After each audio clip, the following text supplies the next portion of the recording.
Great sayings about Prophet Mohammed. What is the fact? Cartoonists caricature him mean. Wise men adore him a great man. Billion bear witness him a messenger of God. You should know this man. Encyclopedia Britannica confirms.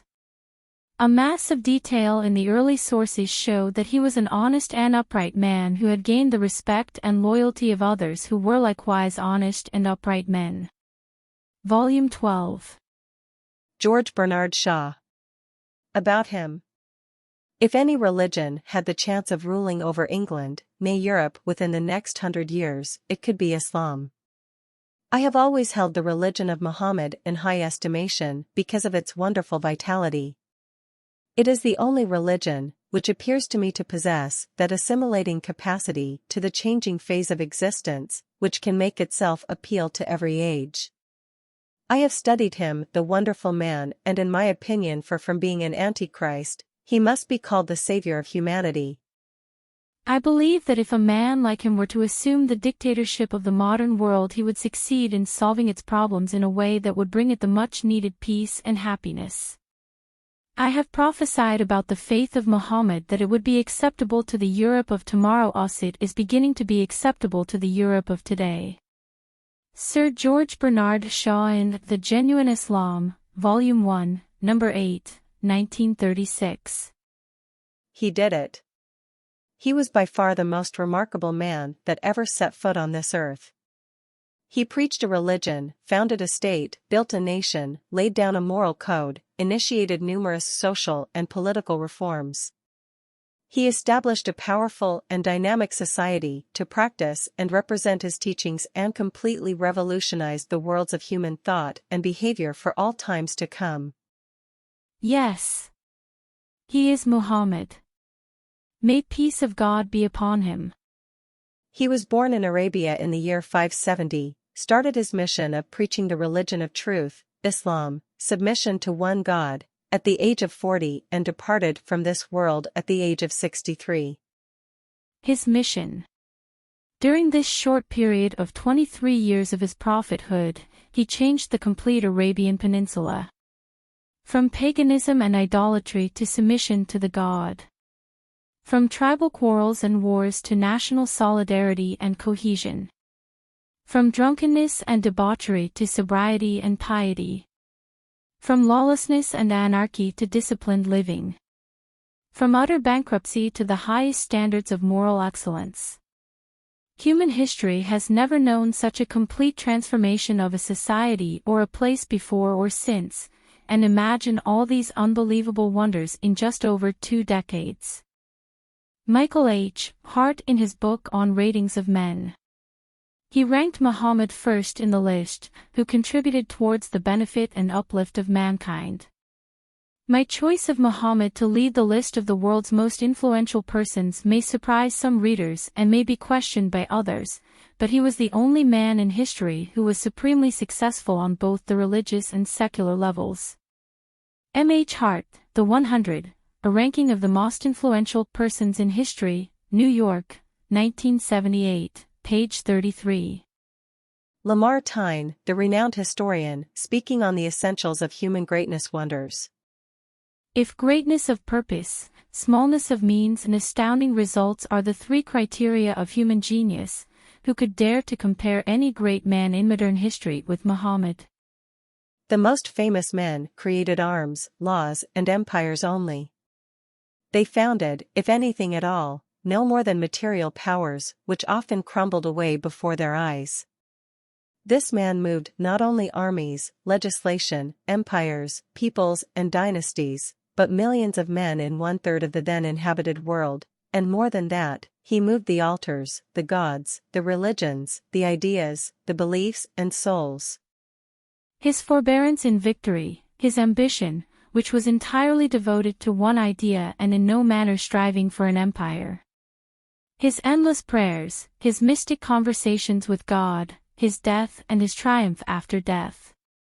All these attest not to an imposture but to a firm conviction which gave him the power to restore a dogma. This dogma was twofold, the unity of God and the immateriality of God, the former telling what God is, the latter telling what God is not, the one overthrowing false gods with the sword, the other starting an idea with the words. Philosopher, orator, apostle, legislator, warrior, conqueror of ideas, restorer of rational dogmas, of a cult without images. The founder of 20 terrestrial empires and of one spiritual empire, that is Mohammed. As regards all the standards by which human greatness may be measured, we may well ask, is there any man greater than he? Alphonse de Lamartine, Histoire de la Turquie, Paris, 1854, Volume 2, pp 276-277. The world has had its share of great personalities. But these were one-sided figures who distinguished themselves in but one or two fields, such as religious thought or military leadership. The lives and teachings of these great personalities of the world are shrouded in the mist of time. There is so much speculation about the time and place of their birth, the mode and style of their life, the nature and detail of their teachings and the degree and measure of their success or failure that it is impossible for humanity to reconstruct accurately the lives and teachings of these men. Diwan Chand Sharma wrote, Muhammad was the soul of kindness, and his influence was felt and never forgotten by those around him. D.C. Sharma, The Prophets of the East, Calcutta, 1935, pages 12. Edward Gibbon and Simon Ockley speaking on the profession of Islam write, I believe in one God, and Muhammad, an apostle of God, is the simple and invariable profession of Islam. The intellectual image of the deity has never been degraded by any visible idol, the honor of the prophet has never transgressed the measure of human virtues, and his living precepts have restrained the gratitude of his disciples within the bounds of reason and religion. History of the Saracen Empires, London, 1870, page 54. He is not God. Muhammad, was nothing more or less than a human being. But he was a man with a noble mission, which was to unite humanity on the submission to one and only God and to teach them the way to ideal and upright living based on the commands of God.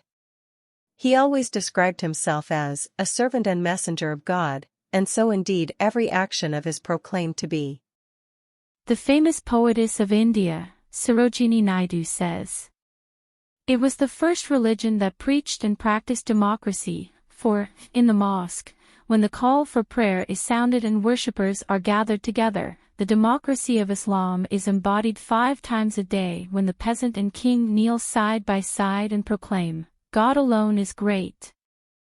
I have been struck over and over again by this indivisible unity of Islam that makes man instinctively a brother. S. Naidu, Ideals of Islam, Ved Speeches and Writings, Madras, 1918, page 169.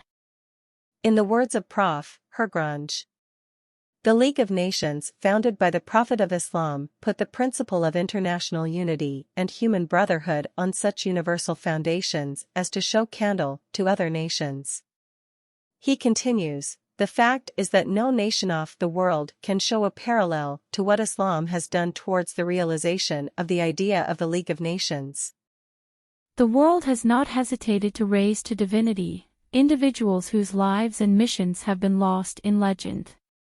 Historically speaking, none of these legends achieved even a fraction of what Muhammad accomplished. And all his striving was for the sole purpose of uniting mankind for the worship of one God on the codes of moral excellence. Muhammad or his followers never at any time claimed that he was a son of God or the God incarnate or a man with divinity, but he always was and is even today considered as only a messenger chosen by God. Today, after a lapse of 14 centuries, the life and teachings of Muhammad, have survived without the slightest loss, alteration or interpolation. They offer the same undying hope for treating mankind's many ills, which they did when he was alive. This is not a claim of Muhammad's, followers, but also the inescapable conclusion forced upon by a critical and unbiased history. Not so this man. Muhammad, peace be upon him, accomplished so much in such diverse fields of human thought and behavior in the fullest blaze of human history. Every detail of his private life and public utterances has been accurately documented and faithfully preserved to our day. The authenticities of the records so preserved are vouched for not only by the faithful followers but also even by his prejudiced critics. Moahmed was a teacher, a social reformer, a moral guide, an administrative colossus, a faithful friend, a wonderful companion, a devoted husband, a loving father, all in one. No other man in history ever excelled or equaled him in any of these different aspects of life, but it was only for the selfless personality of Moahmed to achieve such incredible perfections. Mahatma Gandhi, speaking on the character of Mohammed, says in Young India, "I wanted to know the best of one who holds today's undisputed sway over the hearts of millions of mankind. I became more than convinced that it was not the sword that won a place for Islam in those days in the scheme of life. It was the rigid simplicity, the utter self-effacement of the Prophet, the scrupulous regard for his pledges, his intense devotion to his friends and followers, his intrepidity, his fearlessness, his absolute trust in God and in his own mission. These and not the sword carried everything before them and surmounted every obstacle. When I closed the second volume of the Prophet's biography, I was sorry there was not more for me to read of the great life." Thomas Carlyle, in his Heroes and Hero Worship, was simply amazed as to how one man single-handedly could weld warring tribes and wandering Bedouins into a most powerful and civilized nation in less than 2 decades. The lies, Western slander, which well-meaning zeal has heaped round this man, Mohammed, are disgraceful to ourselves only. A silent great soul, one of that who cannot but be earnest. He was to kindle the world's maker had ordered so. Now please relax for a moment. The least you could do as thinking and concerned human being is to stop for a moment and ask yourself, could these statements sounding so extraordinary and revolutionary be really true? And supposing they really are true and you did not know this man Mohammed or hear about him, isn't it time you responded to this tremendous challenge and put in some effort to know him? Dear, it will cost you nothing, but it may prove to be the beginning of a completely new era in your life. Thank you for the time. IslamMercy.net http://islammercy.net